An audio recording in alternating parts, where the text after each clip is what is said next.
Hello students, कैसे हैं आप सब। आई होप आप सब अच्छे होंगे। आईसीटी वर्चुअल क्लासरूम में आप सबका स्वागत है। मैं विकास। बच्चों, क्लास 10th का मैथ्स करेंगे हम। यहाँ पे आपकी समर कैंप की क्लासेस चल रही हैं, तो मैथ्स मैजिक के अंतर्गत हम कुछ यहाँ पे रैंडम क्वेश्चंस करने वाले हैं जो आपके काफी काम आने वाले हैं। तो चलिए, ये कुछ क्वेश्चन है पेयर ऑफ लीनियर इक्वेशन से, तो जिनको हम सॉल्व करेंगे आपको ये एमसीक्यू की फॉर्म में मिल सकते हैं या वैसे डायरेक्ट क्वेश्चन भी मिल सकते हैं, जैसे सब्जेक्टिव क्वेश्चंस होते हैं। ठीक है, इनको ऑब्जेक्टिव क्वेश्चंस भी बोलते हैं, जिसमें आपको चॉइसेस गिवन होती है। ठीक है, तो ये बेसिकली का एक टेस्ट पेपर टाइप बनाया हुआ है, जिसको हम डिटेल में स्टडी करेंगे, सॉल्व करने वाले हैं। ये क्वेश्चन है।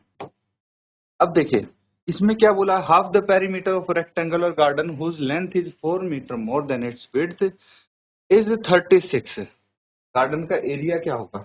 एरिया के लिए तो हमें लेंथ और ब्रेड्थ बतानी पड़ेगी। मान लीजिए कि लेंथ L है, ब्रेड्थ इसकी B है। ठीक है, तो सबसे पहले आपको क्या बोला है कि लेंथ कितनी है, ब्रेड्थ से 4 ज्यादा है।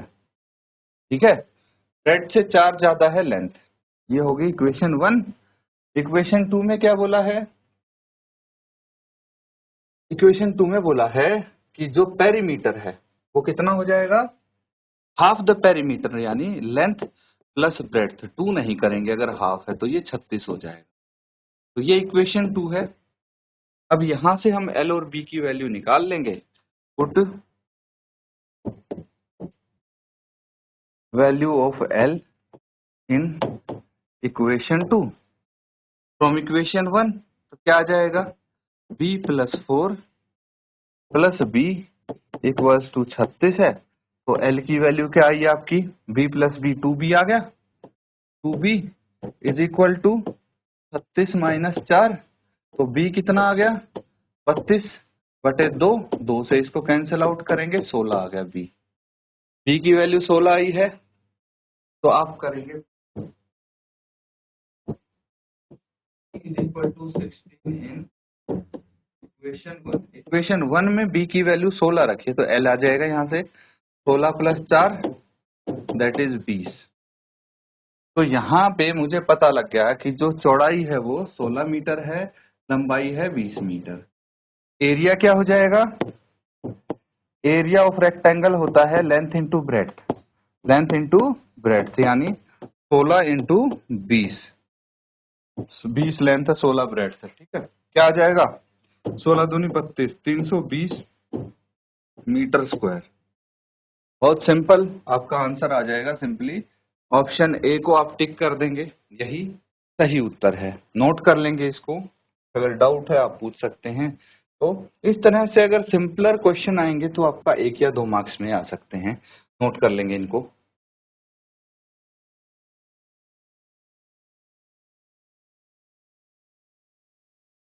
तो ठीक है, नोट कर लिया सबने। अगला क्वेश्चन देखते हैं।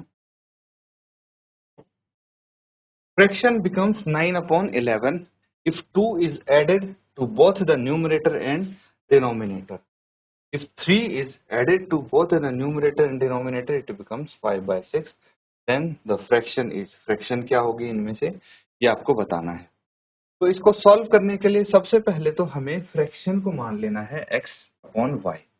ठीक है, x/y मान लेंगे और न्यूमरेटर डिनोमिनेटर में 2 2 जोड़ेंगे तो 9/11 आएगा। सबसे पहले लिखेंगे let the fraction be x/y। ठीक है, अकॉर्डिंग टू क्वेश्चन क्या बोल रहा है उसमें वो देखते हैं। x/y है, अगर मैं दोनों तरफ 2 2 जोड़ता हूं तो कितना आ जाएगा, 9/11 आ जाएगा। ठीक है, 9/11 आ जाएगा। और अगर मैं 3 ऐड करता हूं न्यूमरेटर एंड डिनोमिनेटर तो 5/6। ठीक है, तो ये भी 3 भी दोनों में ही ऐड करना है, तो 5/6 आ जाएगा।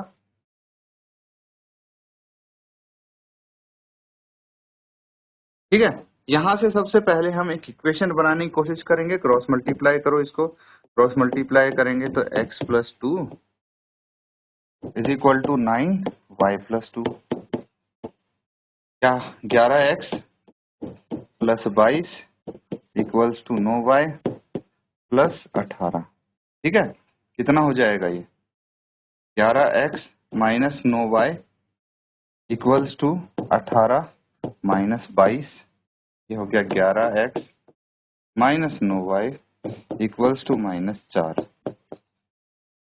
इक्वेशन 1 आ गई।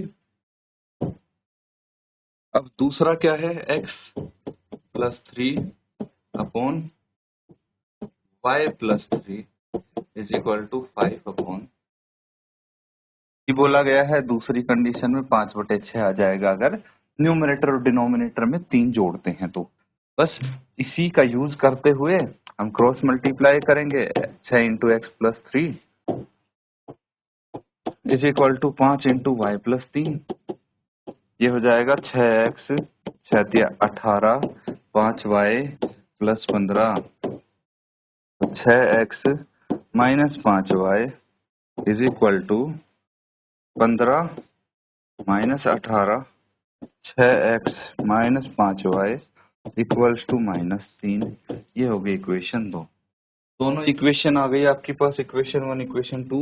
इनको हम सॉल्व करने की कोशिश करेंगे। चलिए नोट कर लीजिए, फिर आगे करते हैं।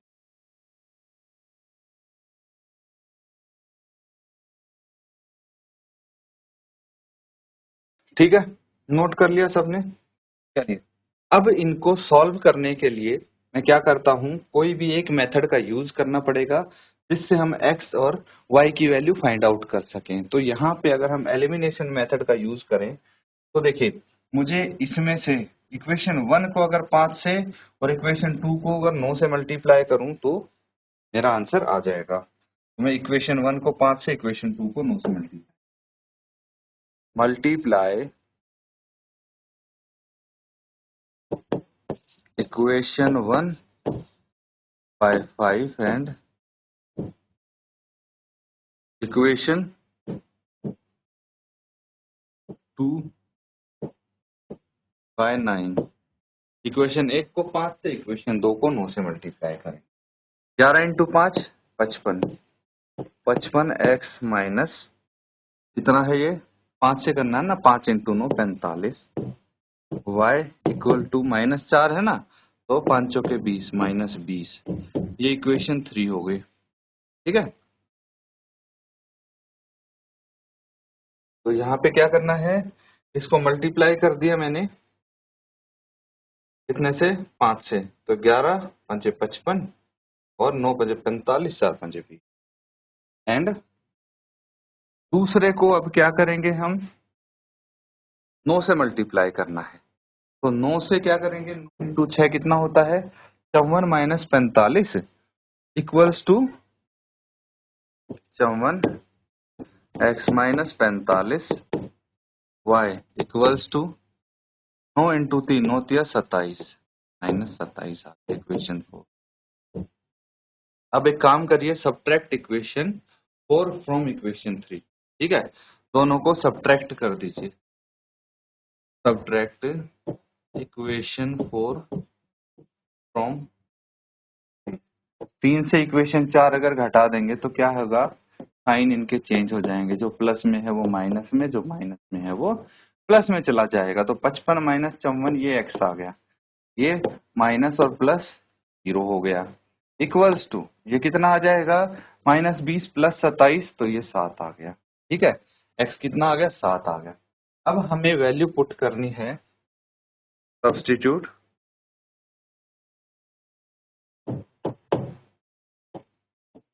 x is equal to 7 in equation 1। Equation 1 में 7 पुट करेंगे तो 11 इंटू 7 माइनस कितना आ जाएगा ये 9y इक्वल्स टू माइनस 4। ठीक है, 11 इंटू 7 माइनस 9y माइनस 4। तो इसको हम फर्दर सॉल्व करेंगे, minus 9y equals to minus 4 plus minus 77, तो y इज इक्वल टू -81 बटे -9, 9 9 जा 81, तो y यहाँ पे आ गया 9। ठीक है, y की वैल्यू 9 आ गई। तो हमें क्या चाहिए था, फ्रैक्शन। देयरफॉर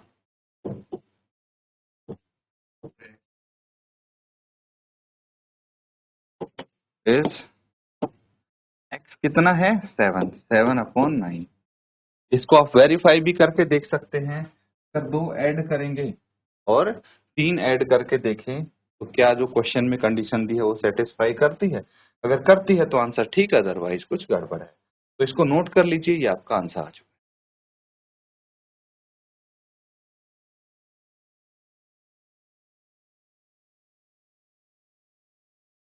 ठीक है, नोट कर लिया सबने। चलिए अब नेक्स्ट क्वेश्चन देखते हैं। अगला सवाल है, if pair of linear equation in consistent. अगर एक pair of linear equation consistent है देन लाइंस विल बी, तो जो उसके ग्राफ में लाइन बनेगी, ठीक है, उस पेयर ऑफ लीनियर इक्वेशन की लाइंस बनेगी वो कैसी होंगी। तो हमारे पास दो टाइप की सिस्टम होते हैं, दो टाइप की पेयर ऑफ लीनियर इक्वेशन होती है। एक होती है कंसिस्टेंट, एक होती है इनकंसिस्टेंट। तो कंसिस्टेंट कौन सी होती है, कंसिस्टेंट होती है जिस केस में हमें एटलीस्ट वन सॉल्यूशन मिले, मैक्सिमम एक सॉल्यूशन तो मिले ही, उसको बोलते हैं कंसिस्टेंट। तो अगर हमारी लाइन इंटरसेक्ट करती हैं किसी एक पॉइंट पे, तो यहाँ पे मिलता है यूनिक सॉल्यूशन या वन सॉल्यूशन। ठीक है, जिस पॉइंट पे ये लाइन इंटरसेक्ट करती हैं एक दूसरे को, वहां पे हमें सॉल्यूशन प्राप्त होता है। दूसरे केस में, दूसरी कंडीशन में क्या होता है, देखिए यहाँ पे ये कोइंसिडेंट जब होती हैं तो जितने हर एक पॉइंट पे हमें सॉल्यूशन मिलेगा, तो यहाँ तो बहुत सारे इनफाइनाइटली मैनी सॉल्यूशंस मिल जाएंगे। तो इसीलिए ये भी सिस्टम क्या होगा, कंसिस्टेंट होगा, ये भी कंसिस्टेंट होगा। तो दोनों ही केस में अगर लाइन इंटरसेक्टिंग हो या कोइंसिडेंट हो, तो हमारी पेयर ऑफ लीनियर इक्वेशन क्या होगी, कंसिस्टेंट होगी। इनकंसिस्टेंट होने के लिए एक भी सॉल्यूशन नहीं चाहिए, और वो मिलेगा हमें जब हमारी दोनों लाइंस पैरेलल होंगी। तो अगर पैरेलल होती हैं तो हमारे पास पेयर ऑफ लीनियर इक्वेशन कैसी होंगी, इनकंसिस्टेंट होंगी। इसको नोट कर लेंगे और इसी के साथ क्वेश्चन नंबर 4 भी नोट करेंगे। यहाँ पे आपको क्या पूछा गया है, आपसे पूछा गया है कि ये दो इक्वेशन हैं और इनकी हेल्प से आपको बताना है कि जो ये सिस्टम है ये, इसका एक सॉल्यूशन है, ठीक है, या फिर बहुत सारे सॉल्यूशन या कोई सॉल्यूशन नहीं है, ये आपको बताना है। चलिए नोट करके सॉल्व करेंगे। देखिए यहाँ पे जो part A and part B है वो एक ही जैसा आंसर दे रखा है ना। तो पहले इसको नोट कीजिए फिर आगे।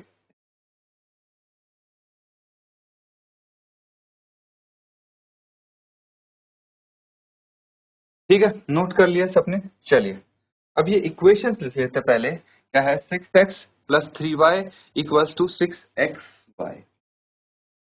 क्या क्या है, 6x plus 3y is equal to 6xy। ठीक है, और दूसरी इक्वेशन क्या है, 2x plus 4y is equal to 5xy। 2x plus 4y equals to 5xy। तो हम एक काम करते हैं, ये जो xy है खाली इसको मैं लेफ्ट हैंड साइड लेके आ जाता हूं। तो ये 6x bye xy plus 3y bye 3xy, बाकी इसको यही रहने दूंगा 6 and 2x by xy plus 4y by xy। अलग अलग लिख दिया मैंने इनके नीचे। अब देखिए ये x से x कट गया, y से y, यहाँ भी x से x, y से y। तो ये क्या बच गया, 3/x plus 6/y is equal to 6 and 4/x plus 2/y is equal to 5।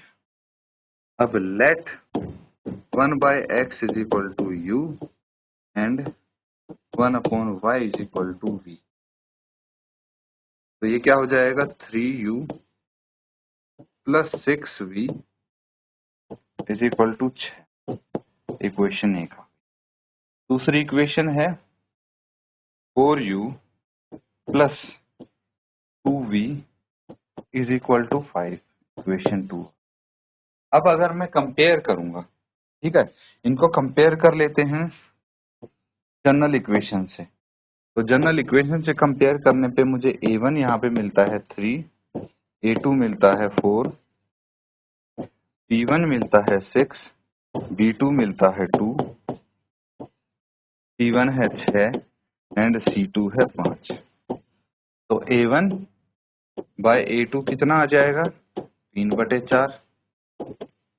b1 bye b2 कितना आ जाएगा? 6/2 यानी 3। तो आप बोल सकते हैं बिकॉज a1 बाय a2 is not equal to b1 by b2, it has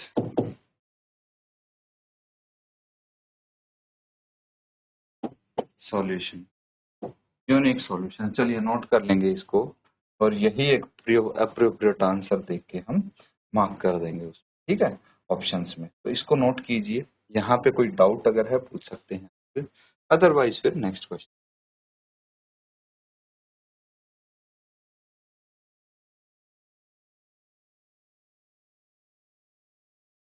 ठीक है, नोट कर लिया सबने? चलिए बहुत अच्छे।